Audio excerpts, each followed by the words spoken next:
Now,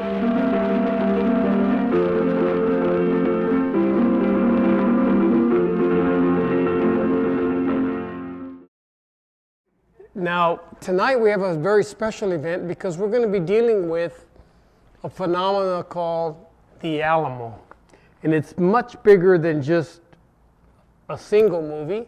It's much bigger than a tourist attraction.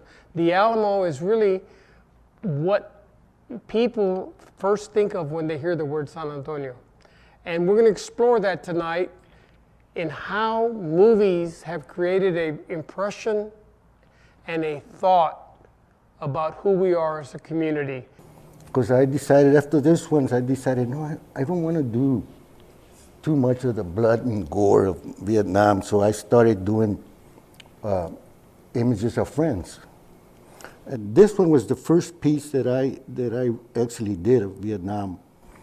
It's a self-portrait, and it's in a art book that Arizona State University put out. They had a national call out for Chicano artists, and I was very, very fortunate to be selected as one of them. So why don't we see a few of your photographs, because Sure. They say photos worth 1,000 words. Yeah. Remember that? Right. Okay, so you can comment as Yeah, so this is Adele. Adele Bean, she's been with HEB, I guess it's 50 years now. It's either 49 or 50, and she was actually one of our first participants, and she's been with, her daughters have worked at HEB. She's been at several different locations, and that's actually something that not only is she extremely proud of her service for HEB, but they are extremely proud of what she's done for them as well.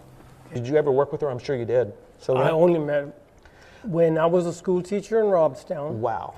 The band used to perform on flatbed trailer trucks in the parking lot, and she was like 11 or 12 years old. Kid. And that was the only. For those of you who don't know, Selena was as beautiful as a person, beautiful a person as her voice was beautiful. The rest of the community has gotten behind that to prioritize not only African American burial sites, but also to get beyond the myth of the African American community just being isolated on San Antonio's east side. So what we're doing with this mapping project is actually finding settlements on the west side, on the south side, on the north side, and even burial sites on the west, southwest, and north side that people really didn't know about.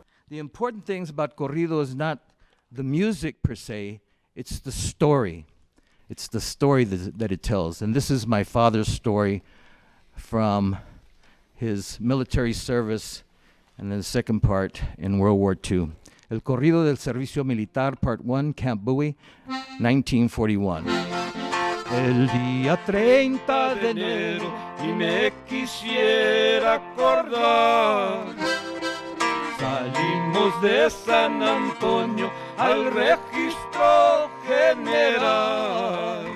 I was assigned to work at Wilson School, Ada Wilson School, that was orthopedically involved children, and they were being dealt with nearby, right next door, in fact, at the clinic.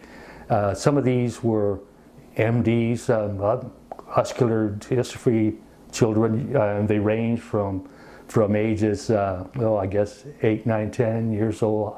But slowly then, there was in this diocese, the bishops and the priests got more involved in justice issues and trying to serve the poor directly and trying to change things. And by the time it gets to my generation, then the logical thing was to do community organizing, because we saw that it was very effective around the country. And we brought in people who knew how to do community organizing, and we worked through the churches, and it was very effective. So we were like the invisible, genre musicians. So I started the Hispanic Concert Hotline. I convinced the San Antonio Express News to allow me to write about Tejano artists. And that's how it started. Because I was the first, the musicians that I interviewed I said, let me start with the old timers because they won't be around too long.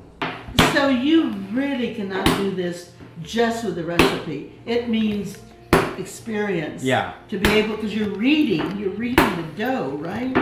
To see when it's just right.